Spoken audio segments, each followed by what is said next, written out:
स्वागत है आपका। मैं हूं आपके साथ करिश्मा राय तंवर और आप देख रहे हैं हमारा खास कार्यक्रम। दिल्ली शराब घोटाले मामले को लेकर आजकल दिल्ली की सियासत काफी गरमाई हुई है। सीबीआई की कस्टडी में आए दिल्ली के डिप्टी सीएम मनीष सिसोदिया ने बीते दिन अपने पद से इस्तीफा दे दिया। वहीं मनी लॉन्ड्रिंग मामले में तिहाड़ जेल में बंद आम आदमी पार्टी के वरिष्ठ नेता और दिल्ली के स्वास्थ्य मंत्री सत्येंद्र जैन का भी इस्तीफा हो गया है। ऐसे में दोनों नेताओं के इस्तीफे को सीएम केजरीवाल ने स्वीकार कर लिया। तो वही सूत्रों की माने तो सौरभ भारद्वाज और आतिशी को कैबिनेट मंत्री बनाया जा सकता है और इसे लेकर सीएम केजरीवाल ने दोनों नेताओं के नाम एलजी को भेज भी दिए हैं। लेकिन ये मामला अब लगातार सियासी तूल पकड़ता हुआ दिखाई दे रहा है और इसी बीच अब बीजेपी भी आम आदमी पार्टी पर हमलावर हो गई है। लेकिन बीजेपी के साथ साथ अब कांग्रेस भी आम आदमी पार्टी के खिलाफ मोर्चा खोलने की तैयारी में है और वो भी विरोध प्रदर्शन कर रही है। दिल्ली के युवाओं को लेकर कहना है बीजेपी और कांग्रेस का कि आम आदमी पार्टी ने अपनी शराब नीति के जरिए युवाओं का भविष्य खराब किया है। ऐसे में बीजेपी के साथ कांग्रेस भी आम आदमी पार्टी के खिलाफ मोर्चा खोलने में जुट गई है। राष्ट्रीय पार्टी बनी आपके लिए कई बड़ी चुनौतियां सामने खड़ी हो गई हैं, लेकिन इन सब चुनौतियों का सामना करते हुए आप मजबूती के साथ आगे बढ़ने की कोशिश कर रही है।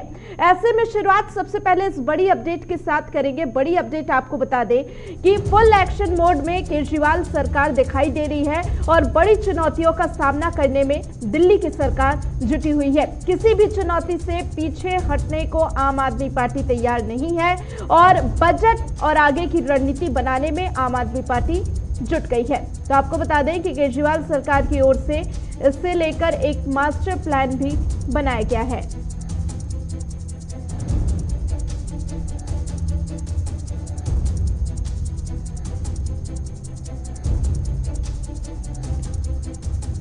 तो वहीं मनीष सिसोदिया और सत्येंद्र जैन पर कार्रवाई को लेकर बीजेपी आप पर हमलावर हो गई है। ऐसे में बीजेपी ने सड़क पर उतरकर आपके खिलाफ मोर्चा खोल दिया। वहीं हमारे संवाददाता ताबिश कमाल ने भी बीजेपी के प्रदेश अध्यक्ष आदेश गुप्ता से बातचीत की। हमारे बातचीत करने के लिए आदेश गुप्ता जी। आदेश जी, क्या कहेंगे? आज आप लोग प्रदर्शन कर रहे हैं, जो मांग आप लोग कर रहे थे वो मानी गई है आप लोगों की मांग? वो शराब घोटाला। देखिए, हमने पहले ही कहा कि स्वराज से शराब तक का सफर, महात्मा गांधी की ईमानदारी की बात करते थे, भ्रष्टाचार का जो सफर, जिस इंडिया अगेंस्ट जो करप्शन का आंदोलन जो अन्ना हजारे जी के लीडरशिप में लड़ा गया था, आज उसकी शर्मनाक स्थिति आ गई है। और मैं ये कहता हूं कि असली गुनहगार, असली किंगपिन तो अरविंद केजरीवाल जी हैं। बाकी तो सब मोहरे हैं, क्योंकि ये सब अरविंद केजरीवाल के इशारे पर किया गया। जितने भी शराब घोटाला किया गया वो अरविंद केजरीवाल के इशारे पे किया गया। इसलिए अगर अरविंद केजरीवाल के अंदर जरा भी ईमानदारी है, जरा भी नैतिकता बची है, तो उनको अपने पद पर रहने का कोई अधिकार नहीं, उनको इस्तीफा देना चाहिए। कांग्रेस कुछ ट्वीट दिखा रही है अरविंद केजरीवाल के, जो शीला दीक्षित के रहते उन्होंने ट्वीट किए थे कि अगर आरोपी कोई मंत्री होता है तो मुखिया को इस्तीफा देना चाहिए। अब क्या आप कांग्रेस के उन ट्वीट्स को बढ़ावा देते हुए मुख्यमंत्री से इस्तीफे की मांग कर रहे हैं? बिल्कुल, हमने तो पत्र लिखा है आज। हमने कहा अरविंद केजरीवाल जी, आप आए थे, आप कह रहे थे कि हमसे ज्यादा ईमानदार नहीं है, हम तो कट्टर ईमानदार हैं और कट्टर ईमानदार, कट्टर भ्रष्टाचारी निकले, जिन्होंने दिल्ली के युवाओं को नशे की ओर धकेल दिया, जिन्होंने दिल्ली के अंदर शराब के ठेके खोले, दिल्ली के अंदर जो शराब के ठेके खोलने की दिनों की संख्या वो बढ़ा दी, ड्राई डे की संख्या घटा दी, दिल्ली के अंदर शराब माफिया का कमीशन 2% से 12% कर दिया। आखिर इसका जवाब दे वो। और जिस तरह उन्होंने शराब पॉलिसी लाके युवाओं को नशे में झोंका है, महिलाओं के ऊपर अत्याचार किया, आज ये सब बातें सामने आ गई हैं। जो भ्रष्टाचार किया है वो सब सामने है। ये दिल्ली की जनता की जीत है। शुक्रिया बातचीत करने के लिए। यानी कि दिल्ली की जनता की जीत है और अब 2 नए मंत्री भी बनेंगे, उसकी भी लगातार खबर। लेकिन देखना ये होगा कि जिस तरह से प्रदर्शन हो रहा है, कांग्रेस और बीजेपी एक साथ एक सुर मिला रही है सहयोगी साजिद के साथ। तो बीजेपी के साथ साथ अब कांग्रेस पार्टी भी आम आदमी पार्टी को घेरने में जुट गई है, जिसे लेकर कांग्रेस भी विरोध प्रदर्शन करते हुए आपको घेरने की कोशिश कर रही है। और इस दौरान हमारे संवाददाता उज्जवल कुमार ने दिल्ली कांग्रेस अध्यक्ष अनिल चौधरी से खास बातचीत की और उनका क्या कुछ कहना है इस मामले पर, वो भी देखिए। करने के लिए दिल्ली कांग्रेस के अध्यक्ष अनिल चौधरी मौजूद है। अनिल सर, प्रोटेस्ट वो किया जा रहा है, सबसे सबसे पहले कांग्रेस ने ही आवाज उठाई थी, इसको आप कैसे? मैं धन्यवाद देता हूँ आपके चैनल को। आप मेरे साथ पूरी दिल्ली में कदम से कदम मिला के दिल्ली की आवाज दिखाते रहे और आज उसी का नतीजा है कि मनीष सिसोदिया आज सलाखों के पीछे, सत्येंद्र जैन सलाखों के पीछे। दो बातें, दिल्ली को बदनाम किया, दिल्ली को खराब किया, दूसरा भ्रष्टाचार किया, उसका नतीजा है। लेकिन सवाल ये है, ये लूटने वाले लोग की इतनी हिम्मत नहीं हो सकती। इसको लुटवाने वाला जो व्यक्ति है अभी वो सलाखों के पीछे जाएगा और मैं दावे के साथ कहता हूँ वो नाम है अरविंद केजरीवाल का। खुद विभागों से दूर रहता है, मंत्रियों से अपनी टीम को, इन पूरी मंडली को अंदर डालता है, लुटवाता है, उन्हें जेल में डालता है, खुद बचा रहता है। अब ये ज्यादा दिन नहीं चलेगा। आज हम पहुंचे हैं, कैलाश गहलोत जो आरोपित है उससे इस्तीफा दिलाए, खुद नैतिकता के आधार पर इस्तीफा दे। आतिशी और सौरभ भारद्वाज का नाम आ रहा है कि उनको मंत्री बनाया जा सकता है। आप ये चैनल पे मैंने देखा किस तरह से आतिशी वहां एक वीरांगना बन करके सेनापति की भूमिका में महिलाओं को भड़काने का काम करती है, एमसीडी में तलवारें चलवाती है, लठ चलवाती है, पिटाई करवाती है। क्या उम्मीद रखोगे? यदि ये लोग मंत्री बनेंगे तो अरविंद से क्या उम्मीद रख सकते हो? सौरभ भारद्वाज वो निकम्मा नल्ला मंत्री है जिसको अरविंद ने हटाया था और वो राहुल गांधी के बारे में बोलता है। राहुल गांधी मैदान छोड़ गया। अरे राहुल गांधी तो वो व्यक्ति है जो आज भी आंखों में आंखें डाल के मोदी से सवाल करता है, जो भारत जोड़ो यात्रा निकालता है, और वो राहुल गांधी पे सवाल करता है। जवाब ये दे, इसको हटाया क्यों पहले और अब बनाए क्यों जा रहे हैं? ठीक है, बहुत बहुत शुक्रिया हमारे साथ बातचीत करने के लिए। तो आपने देखा, ये थे हमारे साथ बातचीत करने के लिए दिल्ली कांग्रेस के अध्यक्ष अनिल चौधरी, जो कि आज दिल्ली की सड़कों पर कांग्रेस के कार्यकर्ता जो है वो प्रदर्शन कर रहे हैं और उसका नेतृत्व जो है वो दिल्ली के जो प्रदेश अध्यक्ष कांग्रेस के अनिल चौधरी कर रहे हैं। और यहाँ से प्रदर्शन करते वक्त ये जो है वो कहीं ना कहीं आम आदमी पार्टी का जो है वो घेराव कर रहे हैं और मांग जो है वो ये की जा रही है कि जो दिल्ली के मुख्यमंत्री हैं अरविंद केजरीवाल, उनको भी अपने पद से इस्तीफा दे देना चाहिए। कैमरा पर्सन विशाल के साथ उज्जवल कुमार, JK 24/7 न्यूज दिल्ली। तो अब सियासी घमासान मचा हुआ है और इसे लेकर कई सारे सवाल भी उठ रहे हैं कि आपकी राष्ट्रीय पार्टी बनने से क्या अन्य पार्टियां डर गई हैं और इस चुनौती के समय से आखिर केजरीवाल सरकार कैसे निकलेगी। और इसी पर चर्चा करने के लिए तमाम गेस्ट भी हमारे साथ बने हुए हैं और इस दौरान डॉक्टर अनीश हांडा जी बीजेपी से हमारे साथ बने हुए हैं, मीनाक्षी शर्मा आम आदमी पार्टी से हमारे साथ बनी हुई हैं, doctor Ajay Tiwari political expert है हमारे साथ बने हुए हैं और स्वामीनाथ जायसवाल जी कांग्रेस से हमारे साथ बने हुए हैं। तो आप सभी का बहुत बहुत स्वागत है। और सबसे पहले शुरुआत मीनाक्षी शर्मा जी मैं आपसे ही कर रही हूं, क्योंकि तमाम कोशिशों के बाद, तमाम दलीलों के बाद आपको कोर्ट से कोई राहत नहीं मिली और मनीष सिसोदिया इस समय रिमांड पर है, लेकिन आपके दो बड़े मंत्रियों ने अपने पद से इस्तीफा दे दिया। इसे लेकर भी कई सवाल उठ रहे हैं कि अगर सत्येंद्र जैन को इस्तीफा ही देना था तो इतना वक्त क्यों लगाया इस्तीफा देने में, और मनीष सिसोदिया ने इतनी जल्दी इस्तीफा क्यों दिया? क्या आम आदमी पार्टी को किसी बात का डर है कि जो छवि उनकी खराब हो रही है, जो कट्टर ईमानदार पार्टी कहलाती थी, जिस पर अब कहीं ना कहीं एक धब्बा सा लग गया है, इससे पार कैसे पाएगी आम आदमी पार्टी? देखिए करिश्मा, मैं आपके चैनल के माध्यम से देश की जनता को बताना चाहती हूँ कि जितने भी सत्येंद्र जैन हो चाहे हमारे मनीष सिसोदिया, जितने भी आरोप है वो सारे निराधार हैं और सारे झूठे हैं। वो सिर्फ और सिर्फ राजनीति से प्रेरित हैं, राजनीतिक द्वेष के कारण के हैं, क्योंकि उसका कारण आपको पता ही है आपको कि आज जो आम आदमी पार्टी की लोकप्रियता है वो दिल्ली के अंदर ही नहीं, पंजाब के अंदर ही नहीं, गुजरात के अंदर ही नहीं, पूरे देश के अंदर आम आदमी पार्टी की लोकप्रियता बढ़ती जा रही है उसके कामों की वजह से, उसकी ईमानदारी की वजह से। और आज आपको पता है कि 2024 का इलेक्शन आने वाला है और जब बीजेपी की जो लोकप्रियता है वो खत्म होती जा रही है और उनकी बीजेपी की जो सच्चाई है वो देश के सामने आ रही है, तो उसको बचाने के लिए और अपने, क्योंकि आज बहुत बड़ा खतरा बन चुकी है आम आदमी पार्टी, नेशनल पार्टी बन चुकी है और अरविंद केजरीवाल को लोग अब एक प्रधानमंत्री के चेहरे के रूप में भी देखना शुरू कर दिया है। तो ये बहुत बड़ा खतरा है बीजेपी के लिए। और मैं आपको बता दूं कि जो बीजेपी है वो एक सिर्फ गुंडागर्दी वाली पार्टी है, बेईमान पार्टी है, जो लोगों की हत्या कर रही है। वो सिर्फ और सिर्फ इस टाइम विपक्ष को खत्म कर देना चाहती है और विपक्ष में सबसे बड़ा जो उनका दुश्मन है वो है आम आदमी पार्टी, क्योंकि वो नेशनल पार्टी भी बन गए हैं और उनकी लोकप्रियता भी बढ़ती जा रही है। इस वजह से ही उन्होंने सिर्फ और सिर्फ राजनीति के कारण ही आज जो सत्येंद्र जैन है और हमारे मनीष सिसोदिया जी है वो जेल के अंदर है। क्योंकि आपको भी पता है कि दिल्ली की अगर कहीं वाहवाही होती है तो शिक्षा और स्वास्थ्य के ऊपर होती है कि कैसे साल के अंदर देश के अंदर दिल्ली के अंदर उन्होंने स्वास्थ्य और शिक्षा की काया पलट कर दी और उसकी तारीफ ना सिर्फ दिल्ली में, देश में नहीं, पूरे विदेश में भी हो रही है। तो यही सबसे बड़ा खतरा बना हुआ है बीजेपी के लिए कि आने वाले चुनावों में, आने वाले समय में आम आदमी पार्टी उनके लिए। बीजेपी सवाल इस पर ये उठा रही है कि देखिए, आप स्वास्थ्य की बात करती हैं, आपके स्वास्थ्य मंत्री जेल में हैं, उन पर कार्रवाई चल रही है। दूसरी बात, आप शिक्षा की बात करती हैं, लेकिन ये जो मामला है वो शराब घोटाले से जुड़ा हुआ है, तो उसमें शिक्षा को बीच में क्यों लाया जा रहा है? ये सवाल बार बार बीजेपी उठा रही है।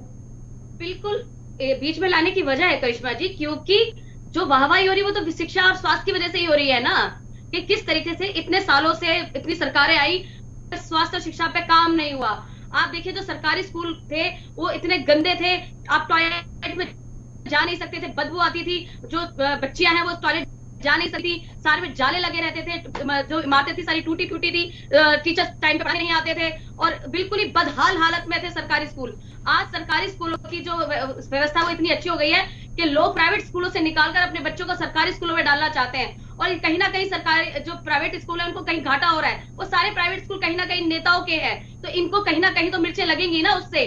और आप ये देखिए कि इसी तरीके से जितने स्वास्थ्य के अंदर जितने भी हमारे सरकारी हॉस्पिटल थे उनके अंदर जो व्यवस्था है वो इतनी सुचारू रूप से चल रही है, फ्री दवाइयां मिलती हैं, फ्री टेस्ट होते हैं, एक अच्छा इलाज होता है, साफ सुथरा एनवायरमेंट मिल रहा है। पहले बहुत गंदगी रहा करती थी सरकारी अस्पतालों के अंदर, आज लोग प्रेफर करते हैं कि हमें सरकारी स्कूल में, सरकारी क्या कहते हैं, अस्पतालों में अपना इलाज कराना है, तो फर्क तो पड़ेगा ना कहीं ना कहीं। तो जब एप्रिशिएशन मिल रहा है आम आदमी पार्टी को हर तरफ से, जनता सराह रही है कि हाँ देखो, एक पार्टी आई जो ईमानदारी से काम करके दिखाया, जितने वादे किए वो पूरे करके दिखाए, तो कहीं ना कहीं इनके लिए खतरा बनी हुई है आम आदमी पार्टी। तो अनीश हांडा जी से विपक्ष को दबाना है, आम आदमी पार्टी को कहीं ना कहीं मिटाना है। ठीक है, आप जो कह रही हैं इसी बात पर अनीश हांडा जी से इस पर जवाब ले लेते हैं। अनीश हांडा जी, क्या अरविंद केजरीवाल की लोकप्रियता इस समय बीजेपी को खटक रही है, इसी वजह से लोकतांत्रिक तरीके से आप आम आदमी पार्टी को हरा नहीं पाए, तो अब सरकारी एजेंसियों का इस्तेमाल करके आम आदमी पार्टी को पीछे करने की कोशिश कर रहे हैं, उनके मंत्रियों को फंसा रहे हैं, ये आरोप मीनाक्षी जी आप पर लगा रही हैं। करिश्मा जी, सबसे पहले आपको और आपके सभी दर्शकों को भारतीय जनता पार्टी दिल्ली प्रदेश की तरफ से मेरा यानी डॉक्टर आशीष का प्यार भरा नमस्कार। मैं सबसे पहले तो आपके दर्शकों को यह बताना शुरू करूंगा कि जिस पार्टी के बारे में हम बात कर रहे हैं ना, ये आप नहीं, ये पाप है, और करप्शन में ये सबका बाप है। हम ऐसी पार्टी के बारे में आज चर्चा कर रहे हैं। मेरी जो बहन मीनाक्षी जी यहाँ पे आपकी प्रवक्ता बन के आई है ना, ये किसी नींद में है, किसी ख्याल में है, किसी मृग तृष्णा की शिकार है, फैंटेसी लैंड में है। इनको थोड़ा हकीकत पे आना पड़ेगा। जब ये कहती हैं कि आपकी पॉपुलैरिटी से भारतीय जनता पार्टी डर गई, वाह भाई वाह, जुम्मा जुम्मा, अभी 2 दिन हुए नहीं आपको नेशनल पार्टी बने, और भारतीय जनता पार्टी जैसी पार्टी आपसे डर जाएगी, जिसका सारा विपक्ष एक साथ जुट के भी मुकाबला नहीं कर पाते। ये कहते हैं क्योंकि अरविंद केजरीवाल की पॉपुलैरिटी इतनी बढ़ गई कि लोग उनको प्राइम मिनिस्टरियल कैंडिडेट के रूप में देख रहे हैं। जरा आज एक ऑपोजिशन की मीटिंग तो कॉल करके देखें अरविंद केजरीवाल, तो पता चल जाएगा क्या कांग्रेस के प्रवक्ता हमारे बीच में स्वामीनाथन जी बैठे हैं, क्या इनको ये प्राइम मिनिस्टरियल कैंडिडेट मानते हैं? जरा लालू जी से पूछिएगा, जरा मुलायम जी से पूछिएगा, जरा ममता जी से पूछिएगा, इनको कौन मानता है मिनिस्टेरियल प्राइम मिनिस्टेरियल कैंडिडेट? ये कौन सी दुनिया की कौन सी ख्यालों में ये अपनी खिचड़ी पका रहे हैं, ये समझ नहीं आता। और सबसे बड़ी बात, मैं जब ये कहते हैं ना कि भारत के लोकतांत्रिक संविधान को गाली देने का ये प्रयास करते हैं ना, जब ये कहते हैं संवैधानिक पद पे बैठे हुए लोग कि झूठे केसों में मंत्रियों को फंसाया जा रहा है, इसका मतलब ये कहीं ना कहीं भारत की जनता को ये संदेश देने का प्रयास कर रहे हैं, ईडी भी झूठी, सीबीआई भी गलत, कोर्ट भी बिके हुए। ये कैसी भाषा और कैसी सोच के साथ ये राजनीतिक पदों पे बैठे हुए, संवैधानिक पदों पे बैठे हुए लोग ये क्या जनता को मैसेज देते हैं? मैडम, सच्चाई से इनको भागना है, सच्चाई का सामना करना नहीं है, लेकिन इनको मौलिक अधिकार ही नहीं रहा है इस समय राजनीति में रहने का। लेकिन आशीष जी, एक सवाल आपसे ये भी है कि आप मनीष सिसोदिया के इस्तीफे की मांग कर रहे थे क्योंकि उन पर घोटाले का आरोप था, आप सत्येंद्र जैन के इस्तीफे की मांग कर रहे थे क्योंकि उन पर आरोप था, लेकिन अब आप केजरीवाल के इस्तीफे की मांग कर रहे हैं। तो भाई, उन्हें तो कोई मंत्रालय नहीं मिला था, 18 विभाग तो मनीष सिसोदिया के पास थे, उनके ऊपर आरोप लगे थे, तो उन्होंने अपना इस्तीफा दे दिया। तो आप केजरीवाल के इस्तीफे की मांग क्यों कर रहे हैं? और जब ये भी कहा जा रहा है, आम आदमी पार्टी यही कह रही है कि अभी तक आरोप सिद्ध नहीं हुए हैं, एक उस पर जांच चल रही है और जांच के बाद जो सच होगा वो सामने आएगा। तो अभी से इस मामले को इतना सियासी उफान देकर, तूल देकर आप क्यों इसे हाइप करने की कोशिश कर रहे हैं? क्या आपको केजरीवाल की लोकप्रियता खटक रही है? जी, इसका दो तरीके से इसका मैं आपके सवाल का जवाब दूंगा। बहुत ही उम्दा सवाल है और आपके दर्शकों को ये जानना भी जरूरी है। पहली बात तो हम सब जानते हैं, जितने दिल्ली के लोग हैं या आजकल तो कहूंगा वर्ल्ड भर के लोग, कि इस सर्कस का रिंग मास्टर कौन है। ये सब तो कठपुतलियां हैं जो नाच रही हैं, लेकिन इन तारों को खींचने वाला पीछे बैठा असली कलाकार कौन है, who is the real boss, ये सब जानते हैं। ये कोई इत्तेफाक की बात तो नहीं कि इतने यशस्वी चीफ मिनिस्टर जिनके हों, उन्होंने पार्टी के एक भी पद पे, एक भी डेजिग्नेशन, एक भी पोर्टफोलियो अपने पास नहीं लिया हो, क्योंकि उन्हें पता है कि इन सब से घपले करा के मलाई तो मैं खाऊंगा ही खाऊंगा, लेकिन कहीं अगर अटक गया, फंस गया, लटक गया, तो कुर्बानी का बकरा बनाने के लिए मेरे पास बहुत लोग हैं, मुझको सामने आने की जरूरत नहीं। मैडम, छोटा मोटा अपराधी होता है ना, वो अपराध करता है, लेकिन जो बड़े लोग होते हैं ना, किसी लेवल पे पहुंचे हुए अपराध जगत में भी, उनके नीचे भी गुर्गे रखे होते हैं, वो खुद कभी सामने नहीं जाते, उनके पास काम करवाने के लिए बड़े सारे माध्यम होते हैं। तो ये जो सबसे बड़ा खिलाड़ी है ना, अरविंद केजरीवाल के रूप में दिल्ली को जो मिला है, दिल्ली की जनता आज खुद को ठगा हुआ महसूस कर रही है, क्योंकि जो संगठन, जो पार्टी इंडिया अगेंस्ट करप्शन से जन्म लिया हो, जो पार्टी ये कहती हो कि हम करप्शन से लड़ने के लिए आए हैं, आज उसके धड़ाधड़ एक के बाद मिनिस्टर और जाने कितने ही पार्टी के शीर्ष नेतृत्व के नेता करप्शन के चार्जेस में आज जेल में हैं, बेल पे हैं। आज दिल्ली की जनता खुद को ठगा हुआ महसूस कर रही है। कांग्रेस से हमारे साथ स्वामीनाथ जी भी हैं, उनका रुख कर लेते हैं, क्योंकि ऐसा पहली बार देखने को मिल रहा है कि बीजेपी और कांग्रेस एक पेज पर आकर आम आदमी पार्टी का विरोध कर रही हैं और इस समय दोनों सड़कों पर उसके आम आदमी पार्टी के खिलाफ मोर्चा खोले हुए नजर आ रही हैं। तो स्वामीनाथ जी, क्या लगता है, क्योंकि आपकी तरफ से बार बार कहा जाता था कि आपकी वोट कटौती आम आदमी पार्टी करती है, दिल्ली में भी आपको बहुत नुकसान हुआ था, पंजाब में भी आपको बहुत नुकसान हुआ, तो क्या लग रहा है कि अब जब आम आदमी पार्टी एक रफ पैच से गुजर रही है, एक बुरे दौर से गुजर रही है और जब डगमगाई हुई है, तो कांग्रेस के लिए एक अच्छा मौका है कि अपना वोट बैंक वापस लिया जाए? देखिए करिश्मा जी, जिस तरह से अन्ना हजारे ने आंदोलन शुरू किया, ईमानदारी का तगमा लेकर, जिस तरह से केजरीवाल आंदोलन जीवी बनकर जिस तरह से समाज में एक अपना छवि बनाने का कोशिश की कि हमसे कौन बड़ा, सारा दुनिया हमारे दिखावे में पड़ा, तो जिस तरह से दिल्ली का मॉडल दिखाकर ईमानदारी का तगमा, आज ईमानदारी का तलई खुल गया। जो आप शिक्षा की बात करते हैं, एक तरफ शिक्षा की बात करते हो, दूसरे नशाखोरी शुरू करवाते हो। नशाखोरी का मतलब दारू की दुकान का बढ़ोतरी कराना, और आप बोलते हो एक तरफ लोकपाल बिल के नाम पर आए, लोकपाल बिल का कोई चर्चा नहीं हुआ। उसके बाद अन्ना हजारे तो पोप भवन में चले गए, बाकी तो ये जो बैठे हुए हैं उनके दूत बनकर जिस तरह से ईमानदारी, पहले शीला दीक्षित की सरकार के समय 800 पेज का पन्ना लेके घूमते थे कि घोटाला शीला दीक्षित किया है, ये खोलेंगे, वो खोलेंगे, ये दिखाएंगे, लेकिन आज तक नहीं दिखा पाया। शीला दीक्षित का बनाया हुआ उसको भी सुरक्षित रख पाया। और हमारे मीनाक्षी बहन बोल रहे थे कि स्कूल का मॉडल, आज तक दिल्ली में बिना पढ़े लिखे बड़े बच्चे हो गए। एजुकेशन पहले नहीं था, जो आप आई तभी एजुकेशन शुरू हुआ, तभी शिक्षा का अनुदान और प्रदान हुआ, तभी बच्चे पढ़े। ऐसा बोल देना, कर देना में बहुत कथनी करने में, पहले हर बात में केजरीवाल जी बैठ जाते थे धरना प्रदर्शन, अब उन्हीं के लोग चोर मचाए शोर क्यों कर रहे हैं? हर घोटाला में नाम आ रहा है और पकड़े जा रहे हैं, अंदर हो रहे हैं। अगर आप किसी पर उंगली उठाते, एक उंगली उठाते तो इंडिकेशन देता है कि सबसे बुरा कौन। जिस तरह से बार बार हर जगह पहुंचकर अपने कि हम आप पार्टी बहुत जल्दी छलांग लगा के प्रधानमंत्री के कुर्सी पर दौड़ लगाना चाह रहे थे। आज खालिस्तानी उग्र होते जा रहे हैं पंजाब में। जिस तरह से पंजाब की स्थिति कांग्रेस के समय में वो था, खालिस्तानियों के पास जाकर ये लोग बैठ के खाना उनके घर में खाते हैं आप पार्टी वाले। तो जिस तरह से देश की दशा हो रही है, उस तरह से दिल्ली की भी दुर्दशा। दिल्ली तो कोई मॉडल दिखता नहीं है, ये अपने आप होर्डिंग बैनर पर जरूर मॉडल दिखाते हैं। प्रचार तंत्र में खूब पैसा, हमारे टैक्सेस का पैसा, आम लोगों का पैसा प्रचार में बहुत खर्चा किया जाता है, कि प्रचार से ही आप देखिए कि कितना साफ सफाई, कितना सुरक्षा व्यवस्था दिल्ली का है, आम बहन बेटी सब सुरक्षित है दिल्ली।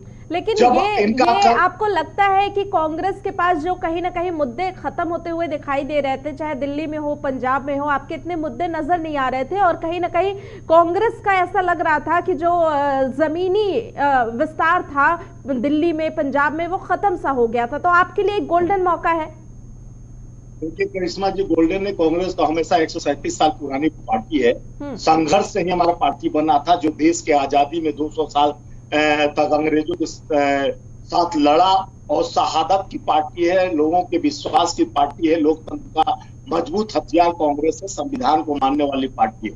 ये लोग नए पार्टी बनाकर जल्दी से प्रधानमंत्री मुख्यमंत्री बन जाना, देश के लोकतांत्रिक व्यवस्था को ये लोग से मतलब नहीं है। चोर मचाया शोर वाला सिस्टम है, कितना लूटो घसीटो या दारू के माध्यम से शिक्षा के नाम पर जिस तरह से प्रोपेगेंडा बनाया गया। आप सोच रहे थे कि हम बहुत ईमानदार है, केजरीवाल जी आए थे बोले तो हमसे बड़ा ईमानदार।